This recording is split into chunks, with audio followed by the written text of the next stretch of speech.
Well, joining me now is the Group Managing Director and Chief Executive Officer of AfriInvest West Africa, a leading investment banking and financial conglomerate firm in Nigeria, Ike Chioke.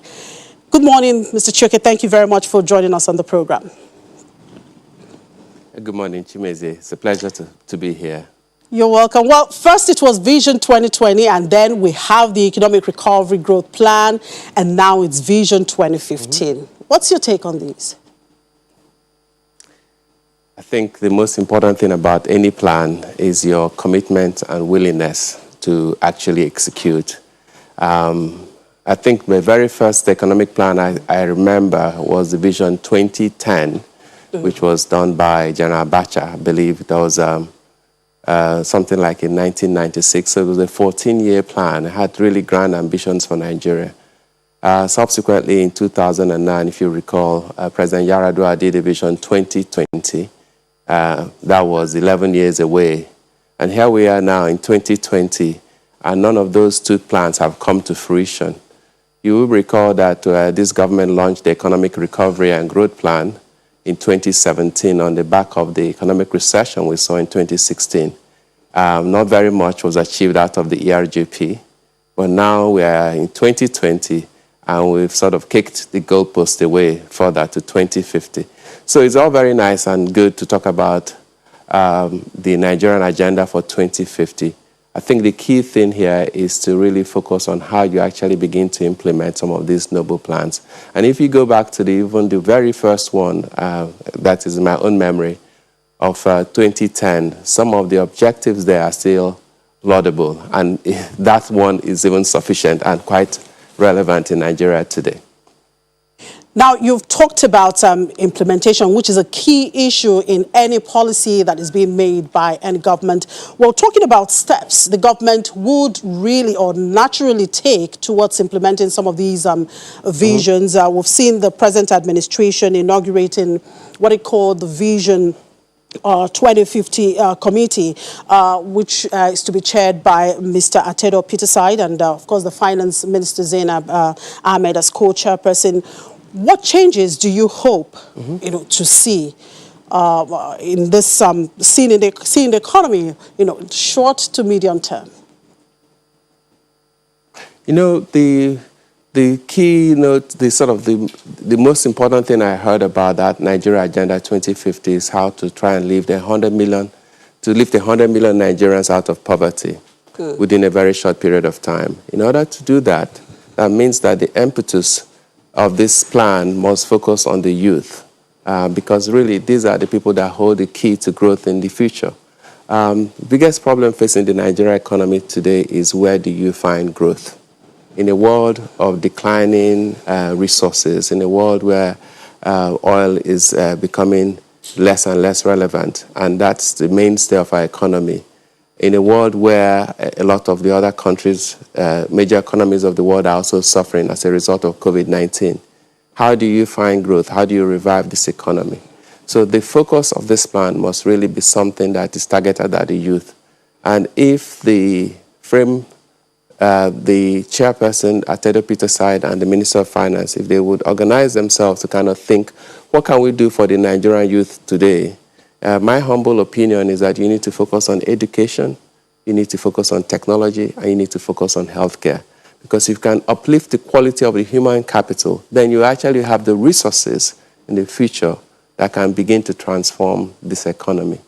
It's not a question of, yes, we are lacking in infrastructure, yes, we are lacking in quite a lot of other physical assets, but without the human capital to bring all of this together, we cannot be on the same page.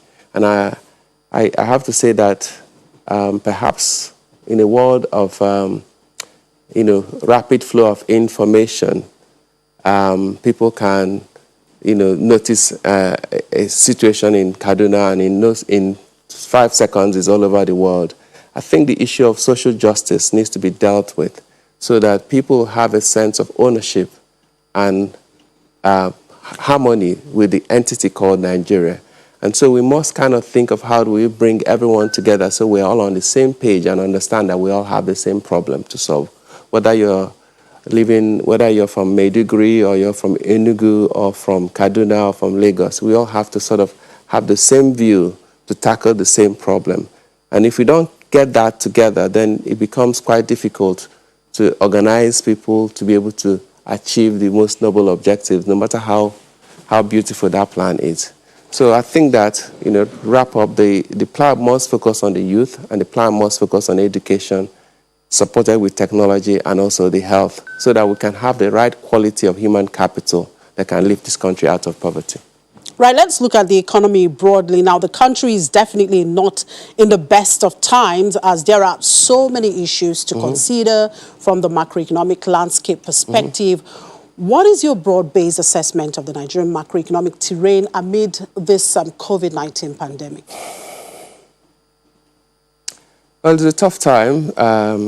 We are going to be entering into a recession, I would expect, by the end of the third quarter. As you saw, the economy contracted by about 6% in Q2 as a result of COVID-19. IMF is projecting a 5.4% contraction of the overall Nigerian economy for 2020. And so when you have 2 quarters of contraction, that puts into a recession. This will be the worst we've seen in a long while. The last recession, if you recall, was in 2016. The economy contracted by 1.6%.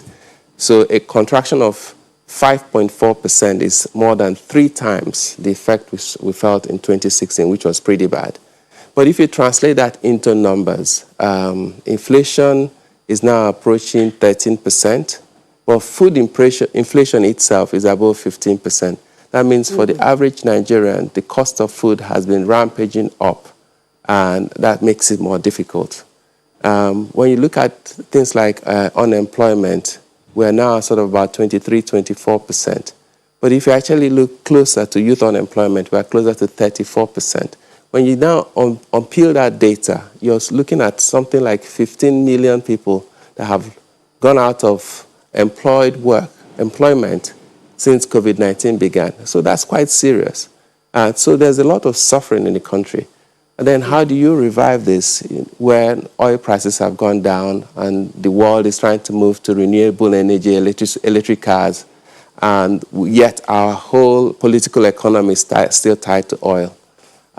If you look at the statistics of the economy in 2016, you'll see that in a depressed economy, all the foreigners flee.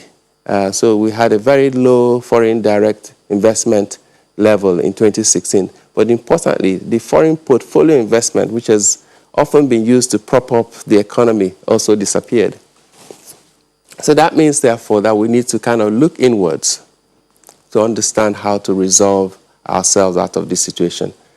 Right, unfortunately, it's a job that is politically will not be sound, will not be well accepted, but the government has now quite early began to reform, and you've seen sort of the fuel price reforms and the regulation happening. You also seen what's happening in the electricity and power sector. But one area that is closest to home is actually government expenditure.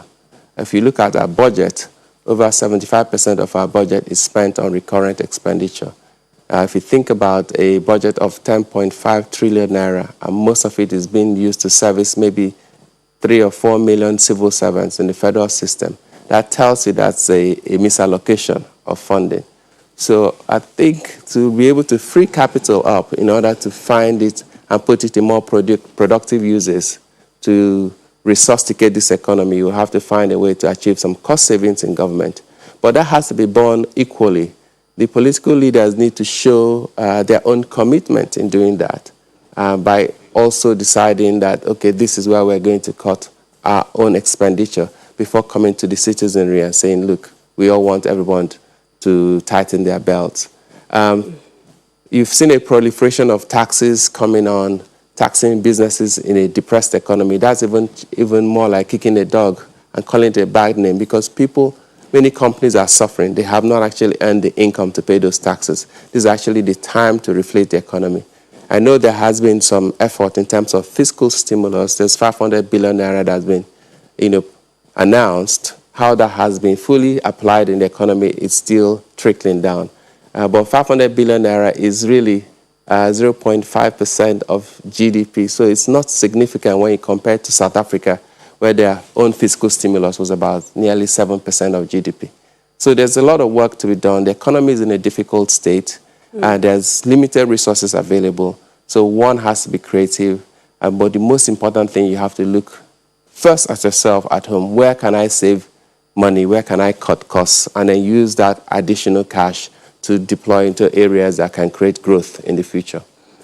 Well, the federal government, of course, is seen to be making some kind of positive moves towards economic development. You talked about the various reforms. And of course, last week, we saw the ministers having retreat on how best to implement some of these policies.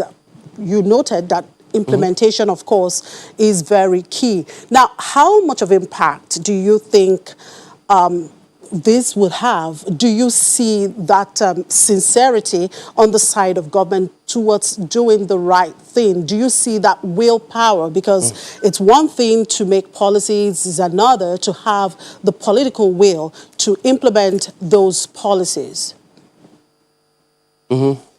Yes, it's true. It's and that kind of comes back to the question of social justice, value system, orientation of Nigerians towards the center. For the government to be able to convince Nigerians that they are doing that the arising from their retreats, that what they want to do is the right thing, they also have to look at other aspects of how Nigerians perceive what is going on around them. You know, there's massive insecurity all over the land. There are many cases of injustice that are sometimes even visited on Nigerians by the government itself. So one has to be careful that you're able to sort of try to harmonize the psychology of Nigerians into having a positive view of this country. As I was coming to your studio, I saw a WhatsApp video of Nigerians in London rioting or sort of demonstrating for the creation of an Oduduwa state. It tells you again how divergent we are. So there has to be a focused commitment by government to try and bring more and more people to the center to see reason. And that underscores the challenge that they have in implementing these transformational ideas they've come up with from their retreat. But the retreat is a good thing. The most difficult part is the orchestra of running a government, because you have different systems running simultaneously. You've got the fiscal arrangements, you've got the monetary policy people, you've got, health, education, security, justice. All of that has to be synchronized. That has been one of the biggest challenges for successive governments in Nigeria, to be able to synchronize their plans so that the bits that reinforce each other work together, and the bits that may negate each other are minimized as much as possible.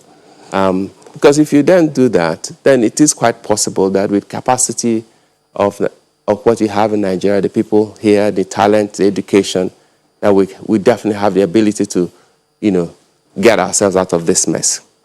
All right, but it won't happen if you still feel that, if some people feel that this country belongs to them and they are the only ones that have the exclusive privilege to its resources on a first basis. And those areas of injustice need to be dealt with, I think, quite fundamentally.